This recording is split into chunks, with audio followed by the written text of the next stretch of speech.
Hey guys, how's it going? This is going to be a very different video to what I normally do. It's not going to be highly edited, it's not necessarily going to be entertaining. This is just me talking with you about something frankly that I wasn't that excited to talk about. It's something very personal, but I felt led by God to talk to you guys about it because I think it's an issue that so many dancers face every single day of their lives. It's something that I've really struggled with throughout my whole time as a dancer and as a gymnast. The sole purpose of this video is to let you know if you are in the same sort of situation, you're not alone. We all feel it. At one point or another, we all feel sometimes insecure or anxious about the way our bodies look. It's not weird, it's not just you. There are so many of us on this boat, and I just wanted to talk a little bit about my experience so far. Let me just outline at the very beginning of this video, I'm not a nutritionist, I'm not a psychologist, I'm not claiming to be any of those things. I'm just sharing my experience and the things that I've had to face so far in my career and my journey in life. If you guys aren't interested in it, you can just click onto another video, that's absolutely fine. But I really did feel led to talk about this topic today, as much as I wanted to try and avoid it. There's so many things to kind of talk about, I don't even know where to start. Kind of talk you through my own journey with my body, the way that I view it, the way that I feel in my own skin. I think a lot of people think, you know, Instagram influencers or YouTube people or dancers who have a high profile or gymnasts that have a high profile, we never struggle with this kind of feeling of our body's not being adequate or looking the right way or looking the right shape, because we come across maybe very confident over social media. It's important to have confidence in your body as a dancer or a gymnast. You need to, you know, when you get in a leotard, you want to feel good and feel ready to perform. But I'm just letting you know that, you know, a lot of us, even the ones who are super confident or look super confident, or the people you look up to, they still have the same feelings and emotions as you do. As a young person, you know, child, I got into rhythmic gymnastics when I was 8. I was dancing since I was 3, and I never really had any issues. I was not a thin, kind of typical ballet or gymnast body. I wasn't like a stick. I was, you know, I was your normal kind of, I mean, I don't want to tag anything as normal, but just a normal young girl who I always used to eat what I want, and I had such a massive sweet tooth. I'd eat a lot of cake. Obviously my parents were they watched what I ate, but I kind of just ate whatever I wanted in terms of I never restrict myself. I also want to highlight at the beginning of this video, I've never had an eating disorder. These are just thoughts and emotions that I have felt. Mentally I've always been able to kind of handle it, but these thoughts do come, and that's why I wanted to make you guys aware of that. I still have these thoughts and feelings about my body that I wish I didn't. When I got to maybe about 11 or 12, that's when it kind of started more. I was getting more into elite rhythmic gymnastics. When I was 11, I won the British Championships and I got selected for the British national squad, and that was an amazing moment I had worked so hard for. I also had a really big growth spurt in that time, so I did up my hours of training, but a lot of that, the way I kind of thinned out, was because I just grew, and that's just very natural to happen at that age. But I remember going to my national squads and there being girls who were even thinner. Used to think that my body was not adequate enough for the sport. That was kind of the start of me being aware that maybe my body, maybe the way I viewed my body wasn't what I wanted it to be. I don't know if that makes any sense, but it just didn't, my body was never exactly how I wanted it to be. But now I look back and I think, wow, back then my body was amazing. I should have really enjoyed being able to eat whatever I wanted and still stay in great shape. So I carried on. Still 11 and 12, I ate what I wanted. I didn't let it affect me, these thoughts and feelings, but I just noticed it more. Like the girls winning the international competitions, they were like stick thin, and I couldn't understand why I couldn't get my body to look the same way as theirs. But now I look back, I actually realised that my body was very similar, and it was just my own head playing tricks on me. My body was a lot closer to what I was trying to achieve than what I thought. So that's a thing that I would definitely say, think about. Your mind can play tricks on you, so if you're having an emotional day, I wouldn't gauge how you look, or how you feel about how you look. I don't know if that makes any sense. And then I turned 13, I became a junior, and that same kind of nagging feeling of just feeling like my body wasn't the right shape for what I was doing kind of carried on. It never let it affect me. I just never felt like I was tall enough or I was thin enough. Never let it affect the way I ate. Ate big meals, ate lots of food, ate treats now and then. I got into a system which my body was quite happy with. I was, eating healthy foods all during the week, and then I'd treat myself on the weekends to some, I don't know, like a treat like some ice cream, some chocolate, and that seemed to work really well for me because I could always say, if I was during the week and wanted to eat some chocolate, I'd just be like, okay, just wait till Saturday and then you can have some. And that system worked well for me as a gymnast, mentally, because I could cope. If I just didn't let myself have anything, I'd find that later I'd just binge on it. So it's better to let yourself have a little bit now and then, rather than completely try and cut it out. That's just the way, again, I'm not a nutritionist, but that's just the way I found works for me best. So I went through my junior years, and the way I felt about my body would fluctuate. Sometimes I'd feel like, yes, I feel great, I think I'm looking awesome on the carpet, I'm at the right way, I feel good. Other times I'd watch videos back from training and just be like, complete opposite. So the way I viewed my body depended on my emotions, because I wanted to look like some of the other international competitors who were genetically, just bone structure was smaller than mine, and there's nothing I could do about it. So one thing I just want to stress, you can't be too big to dance or too big to do gymnastics. It was just again, I'm just saying my own thoughts and emotions on this topic that I've had throughout my career. Got to senior and I was 15.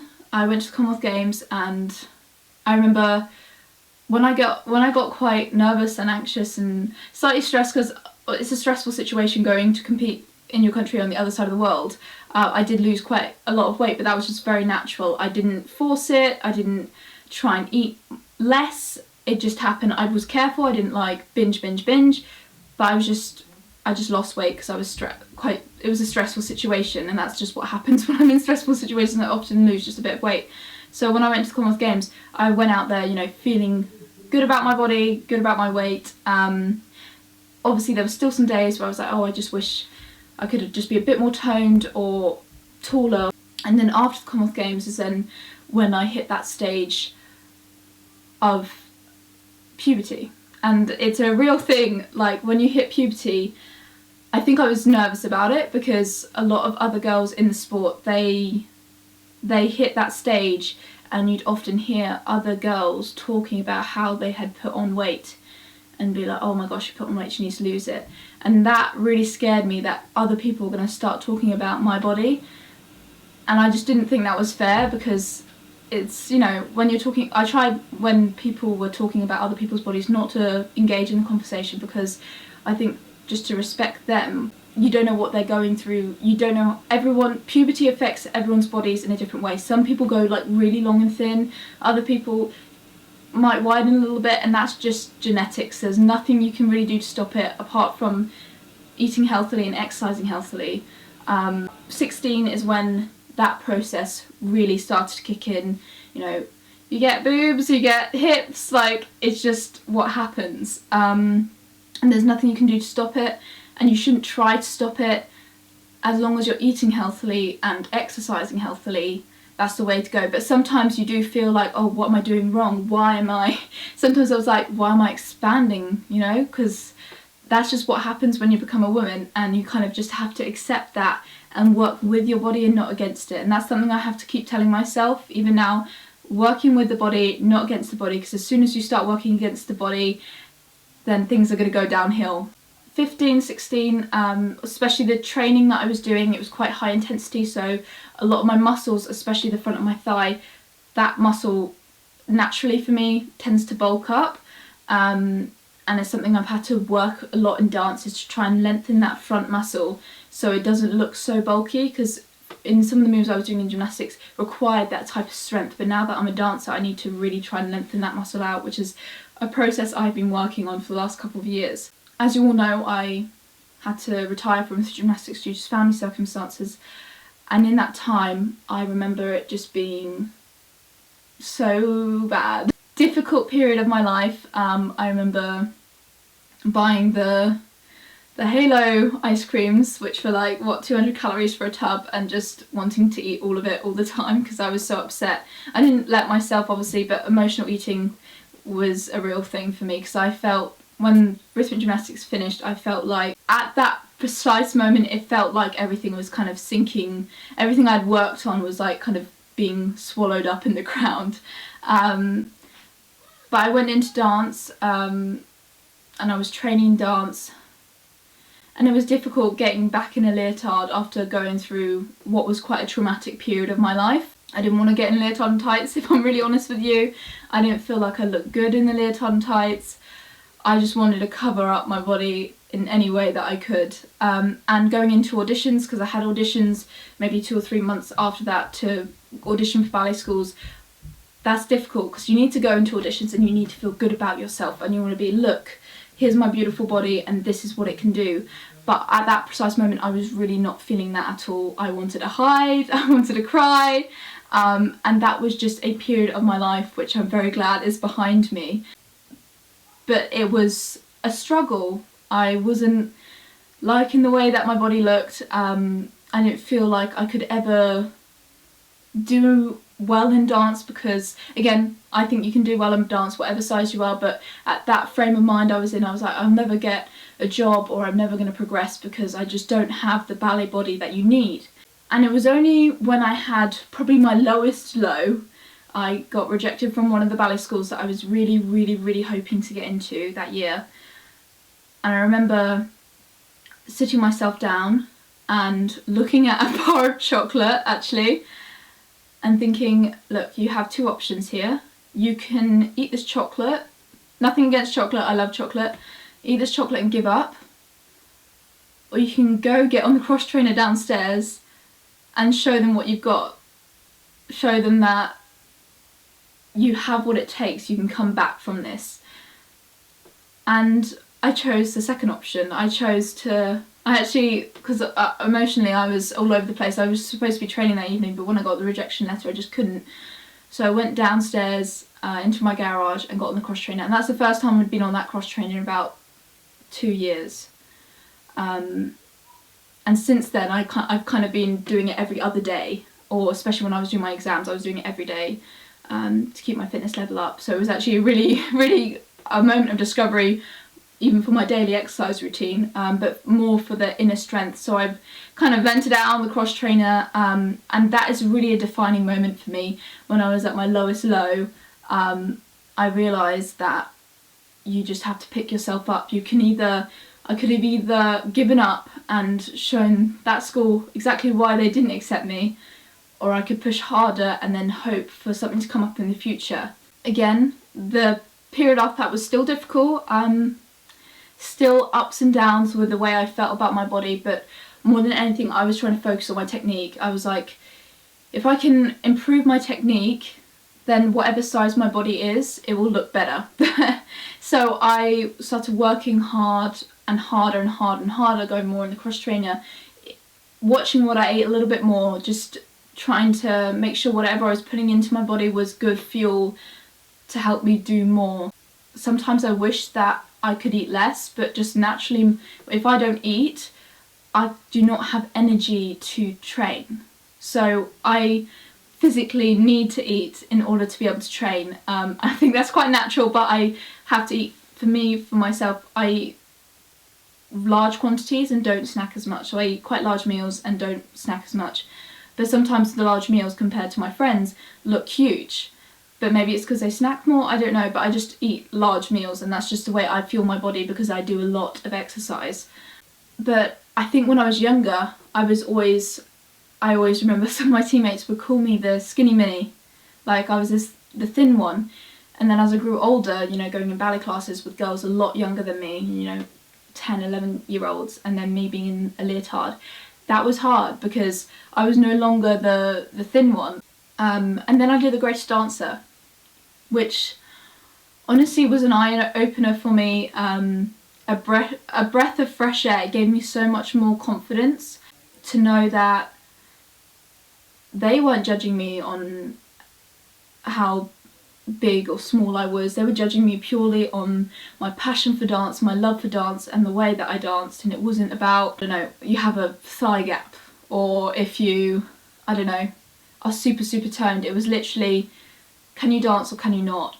And that was an amazing moment, because previously I actually had some people actually almost said to me that you're never going to get into a ballet school or a company because you're too big, or you're just not. They wouldn't phrase it like that. They would say you just don't have the right physique for that particular line of work or stuff like that. And that was really discouraging for me. It was really hard to get over that mental block and move forwards. I'm being really vulnerable with you guys. This is like stuff that I still have to get over every single day and deal with. But I think it's not just me who's struggling, especially in this quarantine period. I'm having to go in and not be around others and face yourself in the mirror every single day.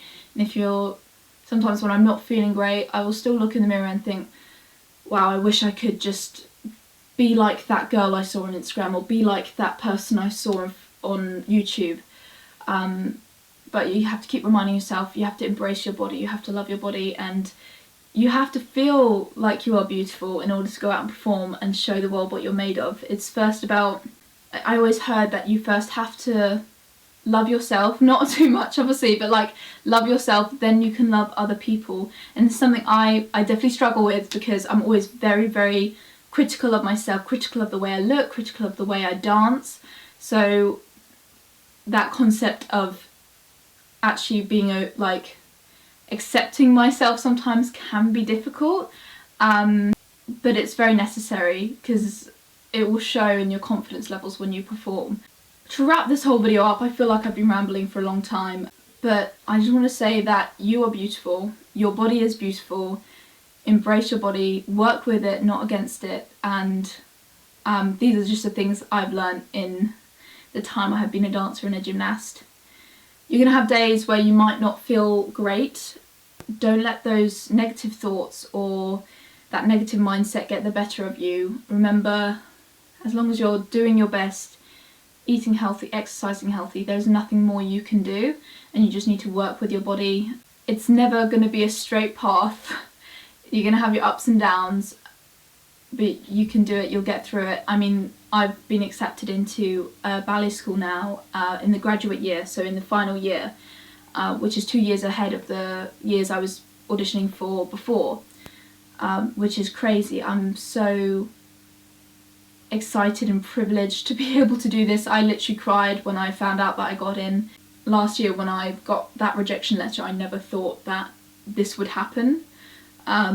So keep pushing through, even if it's looking a bit dark and dim. There's always a light at the end of the tunnel, so stay strong, embrace your body, and don't be scared. It's everyone's going to go through that process of puberty. Things are going to change. It's kind of inevitable, but you're going to be okay. You're going to be okay. Yeah, I think that's all I really want to say in this video. It's not been the easiest one to create, but I hope that in some way it might have helped you. Probably helped me just talking through it with you guys. That is one thing I really wanted to stress in this video as well, is if you do have concerns, if you're not having positive thoughts about your body, you should try and talk to someone about it, because talking to someone can really help. I've always talked to my mum, or sometimes I've even had nutritionists that I've talked to make sure I'm on the right track, because it can be hard and you need to be able to share it with others, so that something worse doesn't happen. That's what I've always found. Again, this is just my advice. It's not approved or whatever. It's just something that I've experienced and have found helpful, is talking it with other healthy minded people. If you are struggling with some of the things I've talked about in this video, I would recommend trying to talk to someone about it, whether it be your parents or a teacher, a ballet teacher.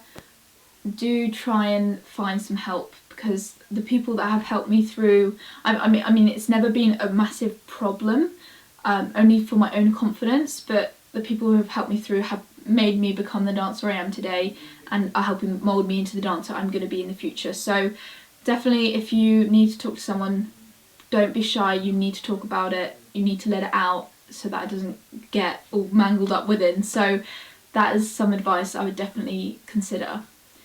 Guys, I'm here for you. If you can relate, please let me know.